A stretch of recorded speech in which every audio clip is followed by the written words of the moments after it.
नमस्कार. सर्वांना दिवाळीच्या प्रथम खूप खूप साऱ्या शुभेच्छा. कारण प्रत्येक व्यक्ती आपल्या घरामध्ये, ऑफिसमध्ये आणि दिवाळी साजरी करण्यात व्यस्त आहे आणि सगळ्यांची घरीदारी दिवाळीत चालू आहे. बरेच जण गावी गेले आहेत, कोणी घरीच आहे. अशा खूप आनंदाच्या, उत्साहाच्या गोष्टी पाहायला मिळत आहेत आणि मन भरून जातं आहे. कारण आपल्या इथे सगळ्यात मोठा सण म्हणजे दिवाळी आणि ते पण सगळे आनंदाने, उत्साहाने खरेदी करण्यापासून, घरी गोडधोड बनवण्यापासून हा सण साजरी केला जातो. दिवाळीचा खरा अर्थ अंधारावर प्रकाशाचा विजय, दुःखावर आनंदाचा विजय आणि वाईटावर चांगुलपणाचा विजय. म्हणूनच यावर्षी प्रत्येक दिव्यांसोबत एक संकल्प करूया की आपणही कोणाचं तरी आयुष्य उजळूयात. शुभ लक्ष्मी पूजन तुमच्या आयुष्यात सुख, शांती आणि समृद्धीचा प्रकाश सदैव झळकत राहो, हीच सदिच्छा. आज लक्ष्मीपूजन आहे, म्हणूनच मला रांगोळी खूप आवडते. म्हणून जितका वेळ मिळाला, हार्डली दिवसभरातून माझे 4-5 तास खरोखर रांगोळी काढण्यात गेले.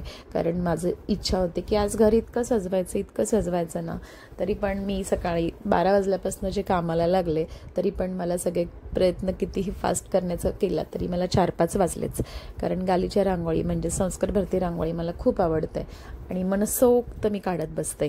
कारण दिवाळी वर्षातून एकदाच सण येणारा आहे. जेवढी एनर्जी असेल तेवढी पूर्ण पणाला लावत असते. अशा प्रकारे माझे गोपद्म काढून झाले आणि लवकर डिझाईन आठवेना काय काढूयात. घरातील अगदी पूजा मांडण्यापासून बरीचशी कामं करायची होती, त्यामुळे फटाफट जेवढी जमली तेवढी गोपद्म काढून घेतले आणि गोपद्मानंतर काही फुलांच्या पाकळ्या माझ्या लेकीने करून ठेवल्या होत्या, मग त्या बाहेरच्या रांगोळीमध्ये भरल्या. आज लक्ष्मीपूजन आहे. देवी लक्ष्मी जी धन, सौभाग्य आणि समृद्धीचं प्रतीक आहे.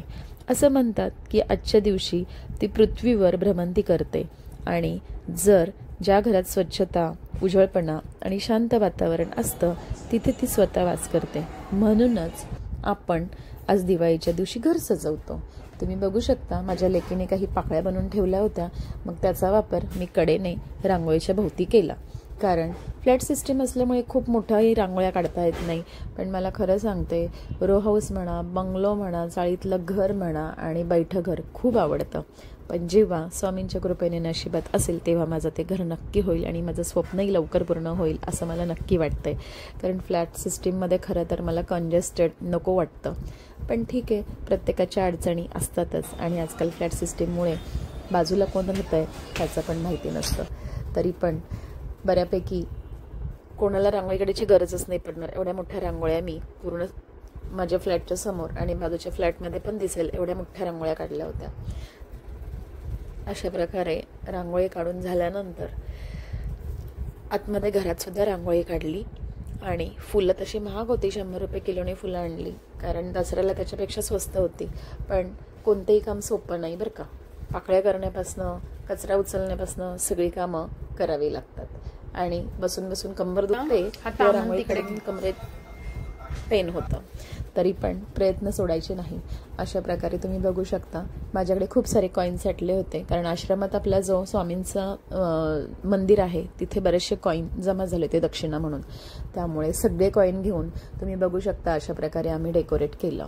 आणि ह्याचं म्हणजे मी बाहेर रांगोळी काढत असताना माझ्या लेकीची मैत्रीण आली होती, सृष्टी म्हणून.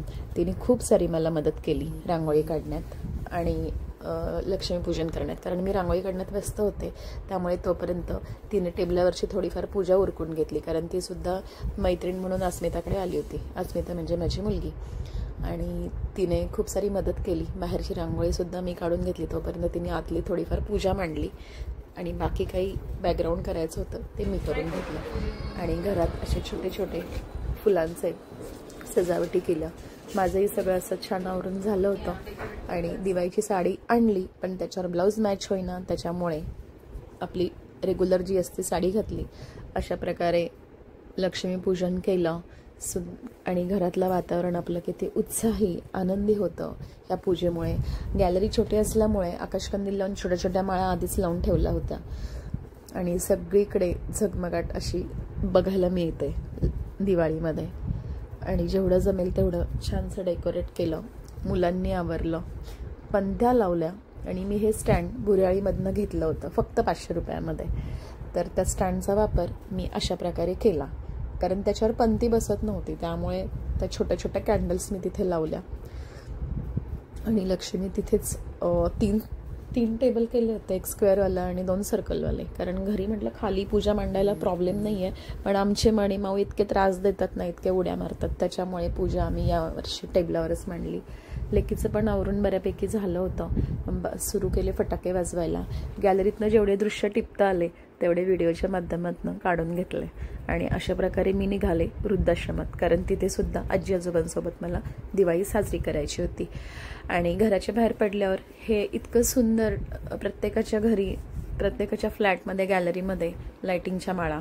तर तुमची दिवाळी कशी झाली